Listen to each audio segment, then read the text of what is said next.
Hello, welcome to today's video.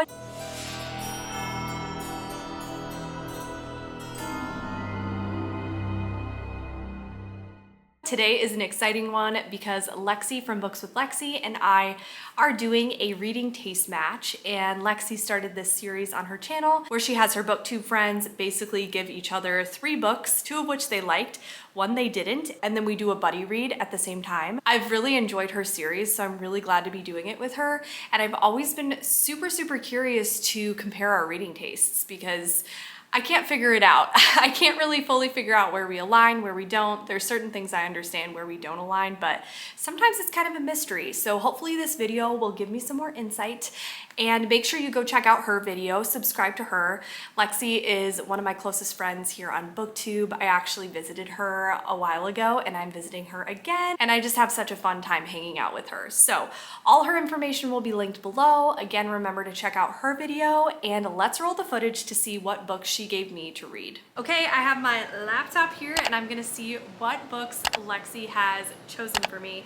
I'm nervous. I'm so scared. I'm gonna click on it. It should be playing through my headphones. All right, I am pressing play. Hi Sab, I'm so excited to do this video with you. I kind of anticipate it going terribly. I feel like we generally have pretty opposite opinions. I mean, sometimes we line up, but I'm just like thinking of a bunch of thrillers specifically where one of us loves it and the other one hates it. This is so funny because in my video I literally said I feel like we match up on thrillers. But honestly, my brain could have been just like forgetting a ton of the times we disagree about them. That's just really funny. It's going to be quite an interesting time, but I have picked 3 books for you to read. 2 of them I loved and 1 I did not. So for you, I have a mystery thriller, I have a horror thriller, and then a horror. Very different vibes from all. I know I keep pausing this, but I love how she categorized that. That's so fun. All of these books, I can see you loving all of them and I can see you hating all of them. So we'll see how this goes. I cannot wait to see your thoughts on these. So the books. The first one is A History of Wild Places by Shae Ernshaw. This is the... I'm so glad because I've been wanting to read this for a long time and I own it from Book of the Month. Mystery thriller, and we are following characters at this reclusive community cult called Pastoral, and we are watching them try to figure out some odd things that are happening. There's some disappearances, there's some secrets, and I cannot wait to see what you think of this. Next is The Lost Village by Camilla Sten. This is the horror thriller, and I own this as well. I'm looking forward to reading this. I'm nervous though, I've heard such mixed things. We are following a documentary crew. They are investigating this town where there's a mass disappearance and the only survivor is a baby that is found. Things start to get broken, people go missing, and things are just generally going wrong with this documentary. And the third book is We Sold Our Souls by Grady, Hendrix. Yes! This is following a woman who in the past she was part of a heavy metal band, and then the lead singer decided to leave and left everyone else kind of in the dust. She is very unhappy with her life. She wishes that she was this big rock star, and then she decides that she is going to confront her past, reconnect with some of her bandmates, and try to stop the bad things that are happening around her. I cannot wait to see what you think of these books. 2 of these were 5-star reads for me. I loved them, and the other one was a 2-star read. So I cannot wait to hear your thoughts on these 3. Okay, I feel like I know her thoughts already on which one was a 2-star read. I could be wrong, and I'm not gonna like look into it on Storygraph, but I'm super excited too because I own all 3 of these. I don't know if she did that on purpose. She probably did because she's smart.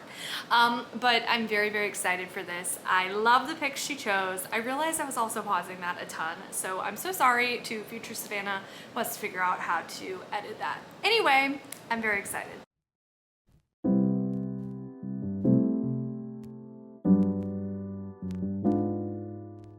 Hello, so I am sitting on the ground by my old bookshelf that I always used to film in front of, and I'm sitting here. It's in a totally new location in our new apartment though. It's like right by the door that goes out to our patio. I wanted to let you know that I started reading the buddy read that Lexie and I chose, which is Burn the Negative, and this one is by Josh Winning. And before I go into it, I kind of want to let you know like the situation today.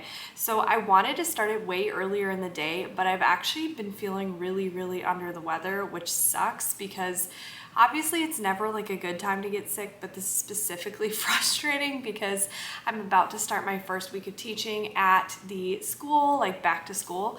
And so I'm annoyed that I'm feeling sick. And you know, when you're feeling sick, it just makes you so much more tired and lethargic, and it's harder to read. I did finish The Haunting of Ashburn House today, so I was productive in that way. I read for about like 45 minutes to an hour earlier. So we're starting the buddy read a little bit later, but I'm only a little bit in, and I wanted to let you know what's kind of gone on so far, and it's mostly just everything that is written in the description. So this one is a book about a cursed film, and it's a thriller, but it has some horror elements and some mixed media. There's like some forums that you can read, some blog posts and stuff like that.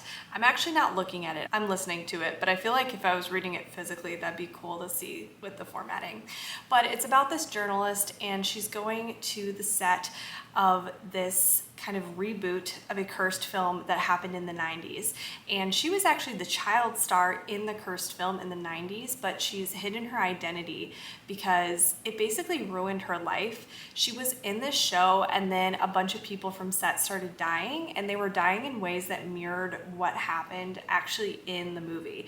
And so this made it obviously a cult classic. Tons of people followed it. And so she had to change her name, change her appearance, change her accent, do all of that so no one would find out that she was that child star. And so she gets assigned to go, like I said, to this reboot set, and it's for this like television series, and she has to interview people there. And so obviously she's super upset about it. She doesn't want to go, but she has to. And so far she was driving in the car on her way to the set, and she actually saw a man jump off a building, and it seems like it's going to be kind of a cursed film, like it's causing people's deaths maybe if they see the footage. I'm not fully sure, but I love stories like this. It's reminding me a lot of like The Ring and also Smile and just cursed films. I will say that I don't know if it's the writing style, but I'm not super in love with the storytelling so far.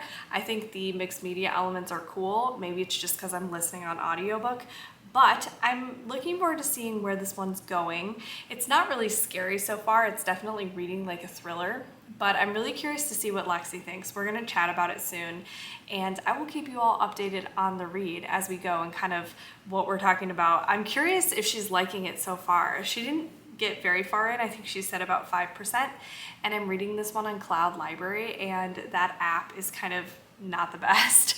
So I need to figure out like what my percentage is in so far, but I think I've read a few chapters so far. Also, like I said earlier, I wasn't feeling well and I needed to order some food because there was no way I was gonna have energy to cook. And I got this amazing soup and also sushi. It was so yummy. The sushi was avocado sushi, which is my favorite. Also, the soup I got was just called seafood soup. It was gluten-free. It was super good and just really comforting. That's the kind of food I need, like a warm soup that just comforts me. So anyway, I am probably gonna go in bed and read a little bit more, and then I will let you know my thoughts pretty soon.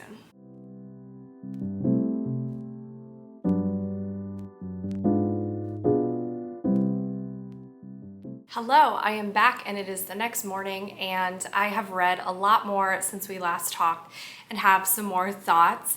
First of all, I want to say, like I said yesterday, I am sick, I am under the weather, and so yesterday as I was reading, I was kind of finding it really hard to focus, and I think that was some of the reason why I wasn't obsessed with it yesterday. So I'll kind of tell you how I was feeling last night. So last night I was reading it, and you're following the main character, and I just wasn't really feeling connected to the main character. I didn't feel like there was much tension, even though creepy things were happening. I think in the last clip I said that nothing creepy was happening. creepier things started to happen, but I just wasn't super connected and didn't feel that invested into the story. But I will say things have turned around a little bit. Later last night, as I was getting kind of to the end of when I was reading, I started getting more invested because there was a really creepy scene involving sleepwalking. And I don't know about you, but anything involving sleepwalking freaks me out because I personally have sleepwalked and it's scary. And that's something that happened in the story. So that got me more interested. And then as I've been reading today, I've been enjoying it more because something happened. I don't want to get into spoilers, but basically once they go to this actress's house, a big pivotal moment happens in the story, and then it kind of takes off from there, and now I'm way more invested in it.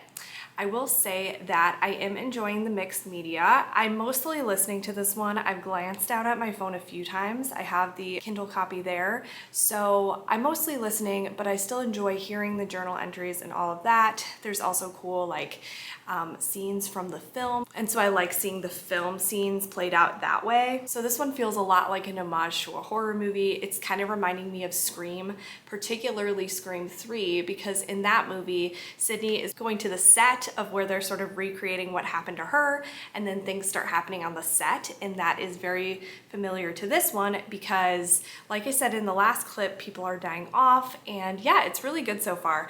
It's feeling like it'll probably end up being a 4-star read for me. I will say I do want to know more about the main character. I'm liking learning about her childhood a lot, but I want more of that. And also I feel like I just don't know this character that much. This feels a lot more plot driven, which I do like plot driven books, of course, but I feel like I specifically extra connect to books once I really feel for the character, and I just don't feel that connected to her yet. This one is also reminding me a little bit of Runtime because of, you know, the main character going to a set. I'll check back in probably more around like the 75% mark. I just made it to almost 50%. So those are my thoughts. Hey, so I wanted to jump on here and actually give a wrap up of Burn the Negative. I let my thoughts simmer on this book for a few days. Glad I did because I wasn't quite sure how to rate it, but I've settled on a 3.5-star rating because some of this I really loved, and then other parts were duller to me and I was a little bit bored. I will say I was never like super bored. I did want to finish. It held my attention in that way, but I really liked in the early to middle section where it felt more like horror. There were some really creepy scenes that actually happened, but then it kind of takes a new direction and it ends up really leaning more into the thriller elements. So I don't know if I ever explained like the villain in the movie, but basically the villain was called the Needle Man, and there was some cool creepy descriptions of him. He has like needles as hands, which is super gross. So I love that aspect of it, and I love the horror aspects of this. But when we got the horror elements, I was really excited, and then it kind of just drifted off and became something different. There was an epilogue in this, which I loved. I loved the ending. That was a fun time, and I didn't see it coming. So that really made me happy. And I like the mother-daughter relationship that's explored, how she had a very complicated relationship with her mother who really kind of put her in acting just to fulfill her own wants instead of her own daughter's. You see this time and time again with child actors. It's really sad. So I like that that was explored in this book. And I think overall this book was really fast-paced. So that's my wrap up. Those are my thoughts of teaching at the school that I teach at tomorrow. I'm a little nervous. I always get a little bit nervous, but I'm excited. I went to Barnes & Noble. I actually got a steamer for the first time in my life. I can't believe I've never had a steamer before. I literally have worked in coffee shops, but they've never really appealed to me because I love the taste of coffee. But tonight I decided, you know what, I'm gonna try a steamer because I don't need the caffeine. So I decided to get a brown sugar almond milk steamer, and I really like it. It's really cozy and it feels very fall to me, which is making me so happy. The weather has cooled down so much and it just kind of is starting to actually feel like fall, which makes me so happy because I consider this fall now, but it's not as hot outside, so it actually kind of feels like it too. So earlier on my way driving to one of the lessons I was teaching, I started A History of Wild Places by Shae Ernshaw, and I am really excited to read this one. I think that Lexie loved this one. I'm pretty sure that this is one of the books that she really loved. So this one is a book about this man, and he has these abilities where he can touch an item and learn about its owner. So he's helped locate a lot of missing people, and he's worked with the police before, and now he's searching for this woman who disappeared. And he kind of goes out into the wilderness. He's following the path that she took, and then he arrives at this place called Pastoral. And it sounds like it's this reclusive community, and I think it's going to be sort of cultish.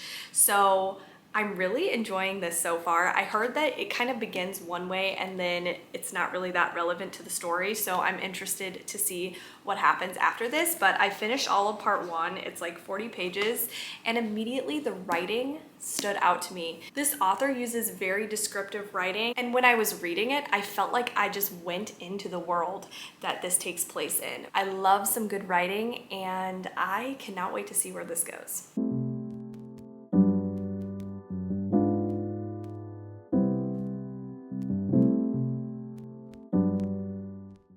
All right, the time has come to share my final thoughts on A History of Wild Places, and I feel so bad. I feel like Lexie liked this book a lot. I really did not enjoy my time with this. I wanted to DNF it so bad, and honestly, I probably just should have DNF'd it, but I didn't. I pushed through. I wanted to see how it was gonna end. I was just hoping and hoping that the ending would be satisfying for me and would make it worth it, and it just wasn't for me. And I feel like this book is a very divisive book because I really like the writing style in the beginning, but then the writing style sort of worked itself against me, I feel like, as I kept reading, because it became boring to me and I just was like, okay, this is pretty redundant. I didn't feel like there was any tension in it. And while it was atmospheric, and I really enjoyed the atmospheric writing in the beginning, I just felt like it dragged so much during, and I was not invested in any of these characters at all. And then at the end, I did not like how it ended. It annoyed me. I was like, seriously, all of that just for that ending? I can't say how it ended because it would be a major spoiler, but didn't like the end. There was a twist in this and I didn't really see it coming, but I was like, oh, okay. Like that was my reaction to the twist. I feel so mean. I feel like I'm just roasting this book for no reason. It honestly doesn't deserve to be roasted. I feel like a lot of people would like this book, but then a lot of people will find it boring. I don't think there'll be a middle ground for this one, and this one just didn't work for me. I'm feeling like a 2-star for me.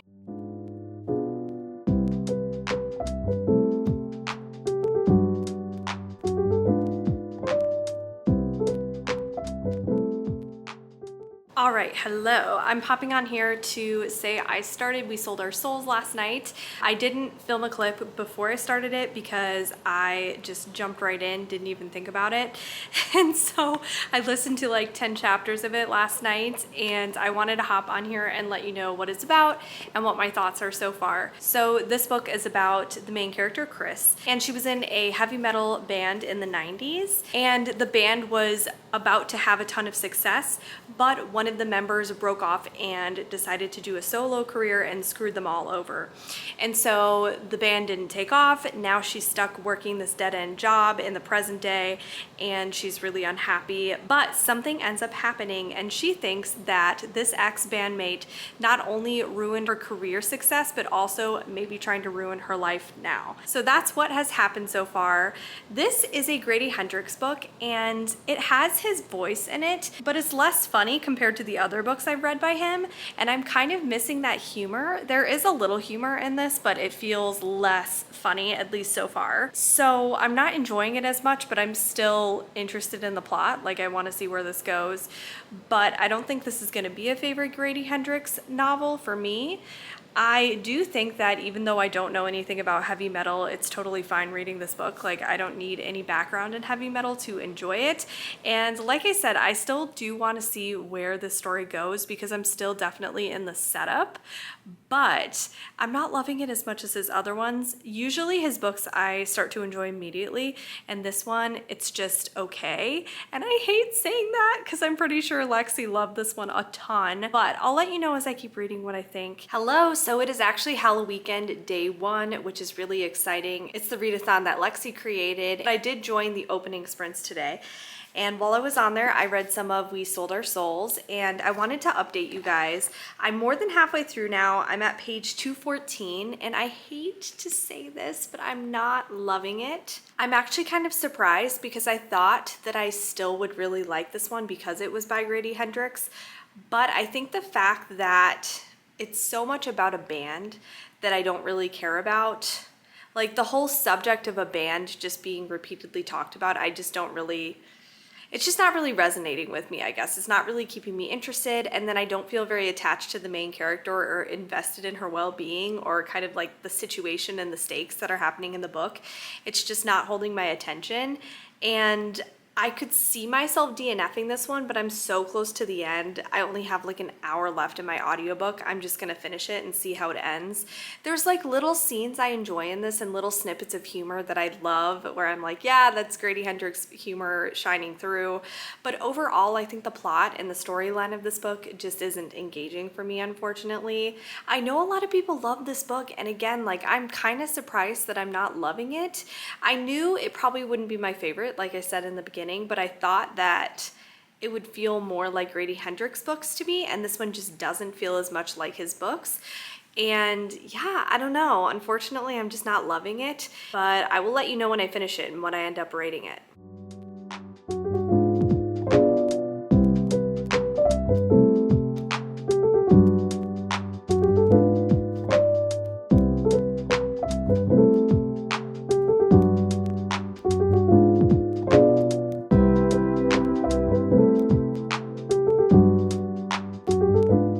Hello, I am sitting in the Target parking lot because I actually just went into Target and I found some really cute mugs for Halloween. So the first thing I got is actually for my parents because they actually have 2 black cats. So I got them this. It looks like their cat, so I thought that was pretty cute. And then I got one for myself as well because I couldn't resist. How cute is this? I love it so much, and it says inside Happy Halloween.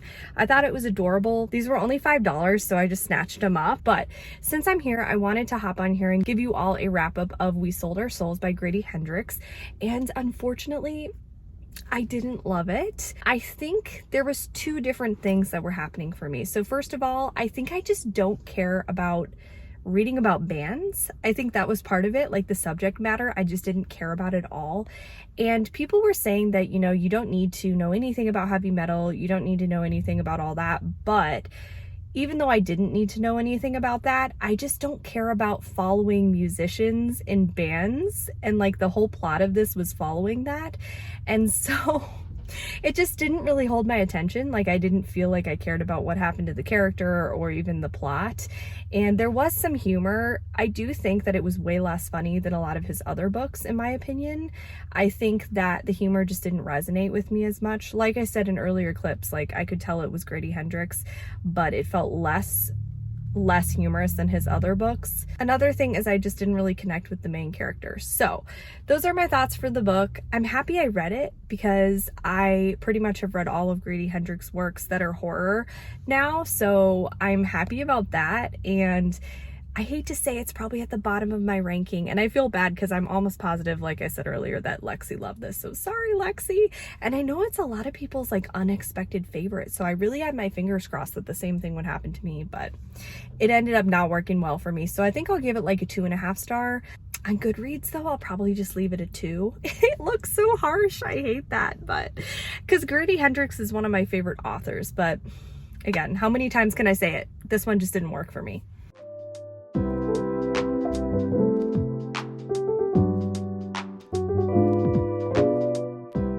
Hello friends, I wanted to let you know that I started The Lost Village last night. I'll show you all.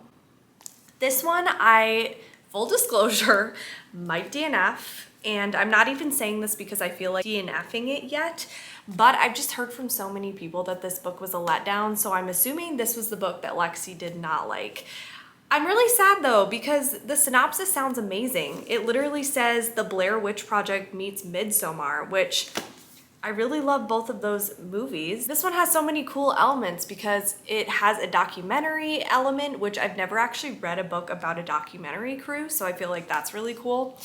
And so basically the main character has always been really interested in this village. It was this old mining village, and one day everyone disappeared and there was only 2 people left.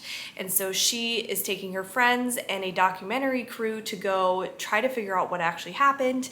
And she has a connection to this because actually her grandma used to live in that town. She didn't live there when all of this happened, but her whole family did, and they all disappeared. So the main character is trying to figure out, you know, know what actually happened, figure out the secrets of the town and all of that and go discover it. And then so far I've been reading, I'm not very far, I'm only about 30-ish pages in. There's actually some letters in here that are written to the main character's grandma from her sister who disappeared. So these letters were written back in 1958, it looks like. So it has a bit of a historical element too. So far, I will say that it's a little bit slow moving. It is pretty atmospheric though, because the main character is going to this village and she's describing how it's crumbling and how it looks like it's barely standing and it's surrounded by forest, and it just seems like a perfect setting for a fall time read. So I am liking the setting, but the actual plot I can't say much about yet because not much has happened. All right, so I have been on reading sprints for Halloween. I've been hosting them on my channel tonight, and I've been reading more of The Lost Village. And I know in the beginning I was saying that I was kind of anticipating that I might not enjoy this one, but I will say I'm actually really loving the atmosphere. So to be honest, I'm not that interested in the plot. I just am here for the vibes. Does that make sense? So the atmosphere is great because it's about this documentary crew and they're going to this abandoned village and they're going in these houses that haven't been touched in years and years and years, and they're stepping foot in them and everything's really creepy and dilapidated and falling apart, and it has this really eerie, ominous setting, and they're also intense at night. So I get that that's kind of like the Blair Witch Project vibe that's happening in this book, as well as it just being a documentary crew. Also, I really enjoyed a scene when these two characters went and they were going into this old school building, and one of them said she heard noises and it just sounded really creepy, and I could vividly imagine being there. So I'm mostly enjoying this book so far for the vibes and the atmosphere. The plot is interesting, but this book just feels very good for this time of year. Actually, in the book it says it's spring, but in my opinion it feels perfect for fall. I was kind of imagining it taking place in the fall because it's cool, it's raining, it's kind of gloomy. So I'm loving that. As I was reading though, I made the mistake of like lying down on this avocado squishmallow during one of the sprints, and I was like so comfortable, so it was kind of hard for me to keep reading because I've been so tired. But I do want to continue on. And throughout the book you're also getting these flashbacks to before whatever incident led, you know, this disappearance in this town. And so I'm interested in the past. I want to know what actually happened, and honestly I'm pleasantly surprised with this book. I don't know if it was just my expectations were so low since I was hearing so many people not loving the book, and I knew that Lexie didn't really like it, but I'm actually kind of into it. I'm enjoying it. Also, the main character has her ex-best friend on the trip, and I'm really curious about their friendship dynamic and what happened in the past. We kind of learned a little bit about what was going on between them, but I want to see them interact more and see what happens with that plot line. So in honor of Lexie, who is so good at crafts, I went to Michael's, and the goal was to try out diamond painting because Lexie loves it, Katrina loves it, Kelsey loves it now. Everyone loves it, it seems like. So I really am having FOMO, even though I'm nervous by it. I know Kaylee doesn't like it, but still, I'm very intrigued by it. And unfortunately, they didn't have any Halloween things out anymore. So I did get a Christmassy ornament. I got this just kind of because, I don't know, I was like, maybe I'll try it out or maybe I'll wait a while to do it. But I did get a Christmas ornament. So kind of bummed that it's a Christmas ornament and not something Halloween-y. But I did get a canvas to paint this little cute canvas. It comes with paint in the back, so that's pretty nice. I'm horrible at painting, so this could be an absolute disaster, but I kind of want to try it out. My therapist recommended actually that I should be doing some crafts, things that help with anxiety. So I'm like, hello, I will refer to Lexie for all the crafting inspo. So I got this. Also, Michael's is having a sale. Everything Halloween-y is 50% off, which is really fun. This one I'm quite excited about. It looks like a little plate. Yeah, it's a ceramic plate and you can paint it. And then I also just got this wood I think it just says, yeah, Happy Halloween. I thought it was cute, so I'm gonna try painting this as well. And then lastly, I got these really cute fake pumpkins, and I thought it was a pretty good deal price-wise since they were 50% off, so I'll show you them. So I wanted to get them to kind of sit by the TV in our apartment. So I got this huge, ginormous fake pumpkin, and I feel like it looks really nice. So I got this one, and then to stand by it, I got a smaller one. And yeah, they're really nice quality. I like them. So I ended up putting the pumpkins over by the TV, and nothing's playing on the TV right now, but I thought it was cute to have them right here.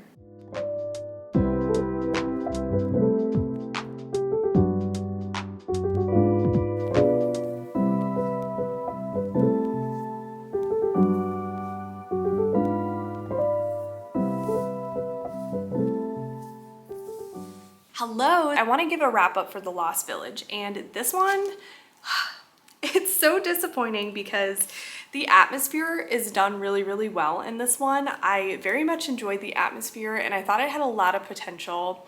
I think it was compared to the Blair Witch Project as well as Midsommar, and I see the comparison to Midsommar in one aspect of it, loosely. This also takes place in a Swedish village, which Midsommar takes place in Sweden, but besides that, I feel like the comparison isn't that strong. And then there are elements of the Blair Witch Project a little bit, but a big thing that disappointed me in this was it's about a documentary crew. They're going and making a film, but there's not really much filming going on in it, and it's explained in the story why that is, but I was just disappointed in the fact that I felt like there was missed opportunities where there would have been a lot of cool scenes being like filmed and adding that element into it, and I was bummed about that.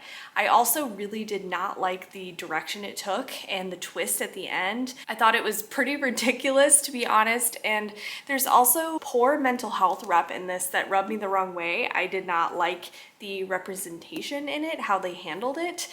So this book, geez, it's hard to know how to rate it. Because there were definitely parts that I did enjoy. Like I said, the atmosphere I thought was the best thing in this, but then the mental health rep that annoyed me, and also just like the ending was kind of ridiculous. Also, another thing with this is when you're learning about the village in the past, it took place in the 50s, and I swear it felt like 100 years older than that. But yeah, I think I'm gonna give this one like a 3-star. That's kind of being generous, but a 3-star because I was able to listen to it. I wasn't really tempted to DNF it that much. And there were some really eerie scenes in it that I did enjoy. So 3 stars for this one. All right, I've got my computer. We are here to compare our reading tastes. I have written down the average Goodreads rating, then my rating, and then her rating, and we're gonna compare them for all the books she gave to me. This is so interesting. I feel like this is such a fun little science experiment and not really what I expected the outcome would be. So for Burn the Negative, it has an average of 3.47 on Goodreads, and my rating was a 3.5 star, and her rating was actually a 3.5 star. So I thought that was really interesting that our buddy read we completely matched up on. Now here's where it starts really, really changing. So A History of Wild Places, the average Goodreads rating is a 3.94, which is a really high rating, and it's the highest rated book that is in this video on Goodreads. And Lexie gave it 5 stars. And I gave it 2 stars. I'm so sorry, Lexie. So obviously our opinion of this book is very, very different. Next we have We Sold Our Souls. This one, the average Goodreads rating is a 3.75.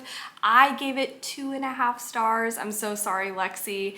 And she gave it 5 stars. This one surprised me the most out of this whole video because I really predicted that I would love this one more. So I'm actually kind of shocked at my rating and the outcome of this. And then lastly, The Lost Village has a 3.54 on Goodreads, and I rated it 3 stars and Lexie rated it 2 stars. So that's more comparable. I definitely enjoyed it more than her. A 3-star is quite a bit better than a 2-star. But still, we're fairly similar on that one. So we're similar on The Lost Village, and then we're exactly the same on Burn the Negative, and then we are widely different on our ratings for We Sold Our Souls. So this was a very interesting video. I feel like I'm still a little confused on our tastes in books. I can't wait to have a more in-depth chat with her after watching her video and be able to talk about our thoughts more with each other and try to brainstorm where exactly we fully match up. It's so interesting doing these videos. So I hope you enjoyed enjoyed this video. If you've gotten this far, leave a heart emoji. It can be any color. And I will talk to you all very soon. Bye.